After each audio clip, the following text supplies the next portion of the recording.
Nutting by William Wordsworth. It seems a day, I speak of one from many singled out, one of those heavenly days that cannot die, when, in the eagerness of boyish hope, I left our cottage threshold, sallying forth with a huge wallet o'er my shoulders slung, a nutting-crook in hand, and turned my steps toward some far distant wood, a figure quaint, tricked out in proud disguise of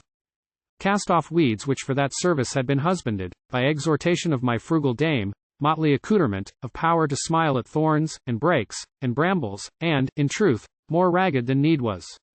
O'er pathless rocks, through beds of matted fern, and tangled thickets, forcing my way, I came to one dear nook unvisited, where not a broken bough drooped with its withered leaves, ungracious sign of devastation, but the hazels rose tall and erect, with tempting clusters hung, a virgin scene. A little while I stood, breathing with such suppression of the heart as joy delights in, and, with wise restraint voluptuous, fearless of arrival, eyed the banquet. Or beneath the trees I sat among the flowers, and with the flowers I played. A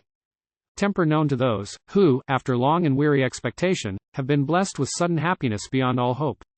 Perhaps it was a bower beneath whose leaves the violets of 5 seasons reappear and fade, unseen by any human eye, where fairy water breaks do murmur on forever, and I saw the sparkling foam, and, with my cheek on one of those green stones that, fleeced with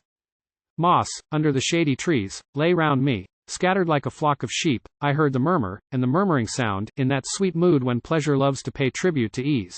And, of its joy secure, the heart luxuriates with indifferent things, wasting its kindliness on stalks and stones, and on the vacant air. Then up I rose, and dragged to earth both branch and bough.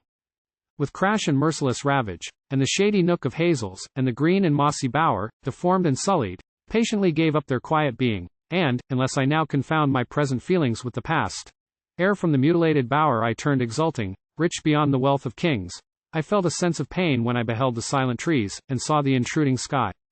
Then, dearest maiden, move along these shades in gentleness of heart, with gentle hand touch, for there is a spirit in the woods.